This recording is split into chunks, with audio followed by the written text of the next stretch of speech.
ఏంటది? నేను చేసేది కరెక్ట్ అయితే ఈ పెళ్లి జరుగుతుంది, తప్పైతే పెళ్లి ఆగిపోతుంది. బాగుంది.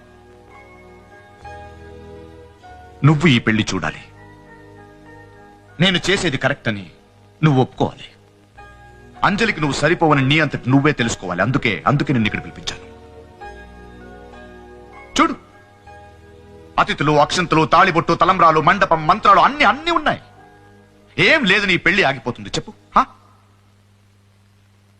ముహూర్తం.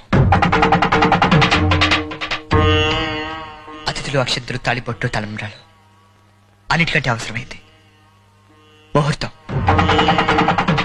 ఎవరికైనా శుభలేఖలు ఇవ్వగానే ఎంత కట్నం ఇస్తున్నారు, ఎంత ఖర్చు పెడుతున్నారని అడగరు. ముహూర్తం ఎన్నింటికని అడుగుతారు.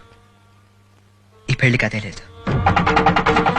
మీ కూతురు ప్రతి పుట్టినరోజుకి రాత్రి 12ంటికి ఒక్క నిమిషం కూడా అటు ఇటు అవ్వకుండా సరిగ్గా 12ంటికి ఫోన్ చేసి విష్ చేసే మీరు ఈ పెళ్లికి మాత్రం ముహూర్తానికి ఆశీర్వదించలేకపోతున్నారు.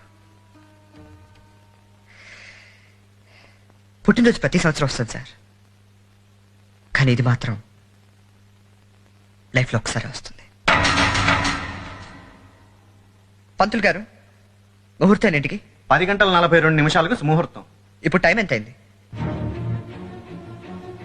పర్లేదు చెప్పండి. 10:45.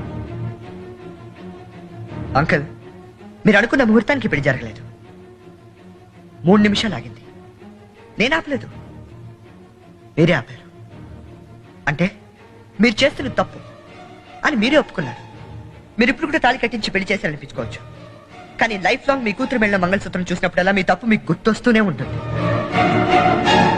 ఒకసారి మీరే చెప్పారు, పెళ్లి చేసుకోవాలంటే చాలా మందికి వెడ్డింగ్ కార్డ్స్ ఇవ్వాలి, నీకంత స్తోమత లేదు అని. కానీ పెళ్లి చేసుకోవడానికి శుభలేఖలు కొట్టించడానికి డబ్బులు అక్కర్లేదు సార్. పేట్ల మీద మన పక్కన కూర్చున్న అమ్మాయి మనసులో చోటు ఉంటే చాలు.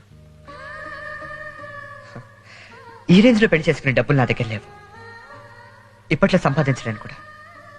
నేనే కాదు, నాలాంటి చాలా మంది కుర్రాల పరిస్థితి కూడా అయితే ఏం చేస్తాం? ప్రేమించే వయసులో పోషించే శక్తి ఉండదు, పోషించే శక్తి వచ్చేసరికి ప్రేమించే టైం ఉండదు. నేను ఇదంతా మాటలతో మిమ్మల్ని ఒప్పించడానికి మాట్లాడలేదు. మాటలతో అవతల వాడిని ఒప్పించడానికి నేను నమ్మను. బట్ ఒక్క విషయం సార్, మనం తప్పు చేస్తామో రైట్ చేస్తామో మనకు తెలుస్తుంది.